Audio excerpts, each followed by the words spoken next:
Lottery ക്ഷേമനിധി തട്ടിപ്പിൽ കണക്കുകൾ പുറത്ത് 2018 ഏപ്രിൽ 14-ന് 63.51 ലക്ഷം രൂപ ക്ലർക്ക് സംഗീത ക്ഷേമനിധി അക്കൗണ്ടിൽ നിന്ന് പിൻവലിച്ചു.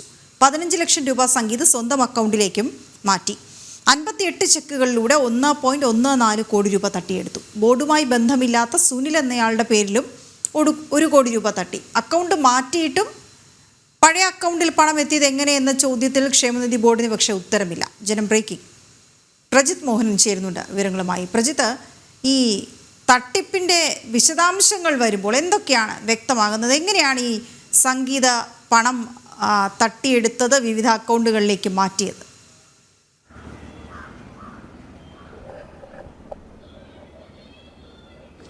വീണ, സംഗീത ഒറ്റയ്ക്ക് തട്ടിപ്പ് നടത്തിയെന്നുള്ള കാര്യത്തിൽ ഈ സമയവും ആരും അത് വിശ്വസിക്കുന്നില്ല. കാരണം നിലവിൽ ആഭ്യന്തര അന്വേഷണ സമിതി ഒരു റിപ്പോർട്ട് സമർപ്പിച്ചിട്ടുണ്ട് എന്നുള്ളതാണ് നമ്മൾ മനസ്സിലാക്കുന്നത്. അതിൽ സംസ്ഥാനത്തെ ലോട്ടറി വകുപ്പിലെ ഉന്നത ഉദ്യോഗസ്ഥർ പോലും ഉൾപ്പെട്ടിട്ടുണ്ട് എന്നുള്ള കാര്യം വ്യക്തമാണ്. പക്ഷേ ഇവിടെ ഏറ്റവും നമ്മൾ ശ്രദ്ധിക്കേണ്ട ഒരു കാര്യം, ഇത്തരമൊരു ആഭ്യന്തര അന്വേഷണ റിപ്പോർട്ട് വന്നിട്ട് കൂടി ആ ഉദ്യോഗസ്ഥർക്കെതിരെ ഏതെങ്കിലും തരത്തിലുള്ളൊരു നടപടിക്ക് സർക്കാരോ ലോട്ടറി വകുപ്പോ തയ്യാറായിട്ടില്ല എന്നുള്ളൊരു വലിയ പ്രശ്നം അവിടെ നിലനിൽക്കുന്നുണ്ട്.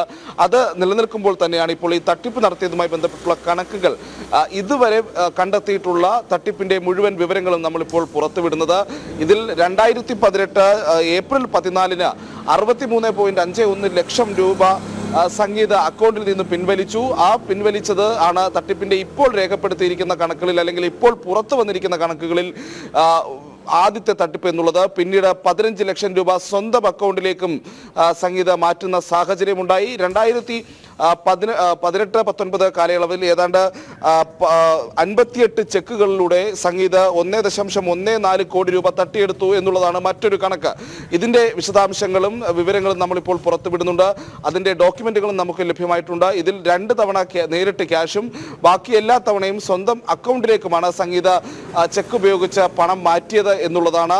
അതോടൊപ്പം തന്നെ ഈ ക്ഷേമനിധി ബോർഡുമായി യാതൊരു തരത്തിലുള്ള ബന്ധവുമില്ലാത്ത സുനിൽ എന്ന് പറയുന്ന ഒരാളുടെ പേരിലും ഏകദേശം 1 കോടി രൂപയോളം സംഗീത തട്ടിയെടുത്തിട്ടുണ്ട്. അങ്ങനെ 3.92 ലക്ഷം രൂപയോളം വരുന്ന തട്ടിപ്പിന്റെ വിവരങ്ങളാണ് ഇപ്പോൾ കൃത്യമായി ജനം TV പുറത്തുവിടുന്നത്. നമ്മൾ മനസ്സിലാക്കേണ്ട മറ്റൊരു കാര്യം, ഇപ്പോൾ ക്ഷേമനിധി ബോർഡിൽ ഒരു ഓഡിറ്റിംഗ് നടത്തുന്നതിനെ പറ്റിയുള്ള ആലോചനയിലേക്ക് കാര്യങ്ങൾ പോയിട്ടുണ്ട്. 2014 മുതലാണ് സംഗീത ജോലി ചെയ്യുന്നത്. ഈ ക്ഷേമനിധി ബോർഡിൽ ഡെപ്യൂട്ടേഷൻ വ്യവസ്ഥയിൽ ജോലിക്ക് എത്തുന്നത്. അന്ന് തൊട്ടുള്ള മുഴുവൻ കണക്കുകളും പിന്നീട് അതിന്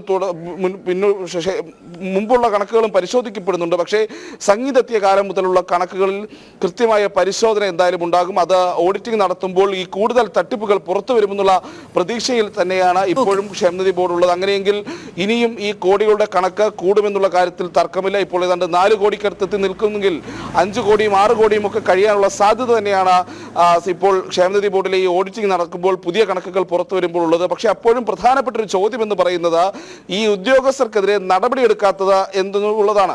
ക്ഷേമനിധി ബോർഡിൽ അന്ന് തട്ടിപ്പിന് കൂട്ടുനിന്നു എന്ന് വിശ്വസിക്കപ്പെടുന്ന സൂപ്പർവൈസറി തസ്തികയിൽ ഉണ്ടായിരുന്ന ഓഫീസർമാർ ഏതാണ്ട് 4-5 ഉദ്യോഗസ്ഥരുടെ പേരുകൾ അല്ലെങ്കിൽ ആ രീതിയിലുള്ള കാര്യങ്ങളാണ് ഇപ്പോൾ പുറത്തു വരുന്നത്. അപ്പോൾ അവർക്കെതിരെ എന്തുകൊണ്ട് ഈ പറയുന്ന രീതിയിൽ ലോട്ടറി വകുപ്പും സർക്കാരും ഒന്നും നടപടി സ്വീകരിക്കുന്നില്ല എന്നുള്ളൊരു വലിയ ചോദ്യം അവിടെ നിൽക്കുന്നുണ്ട്. സംസ്ഥാനത്തെ ഒരു ഉന്നത ഉദ്യോഗസ്ഥൻ വരെ ഈ തട്ടിപ്പിൽ ഉൾപ്പെട്ടിട്ടുണ്ട് എന്നുള്ളതാണ് ഈ പുറത്തു വരുന്ന. ശരി പ്രജിത്ത്, അങ്ങനെ നോക്കുമ്പോൾ വലിയ വിപുലമായ അന്വേഷണം ഈ വിഷയത്തിൽ ഉണ്ടായേ മതിയാവുകയുള്ളൂ.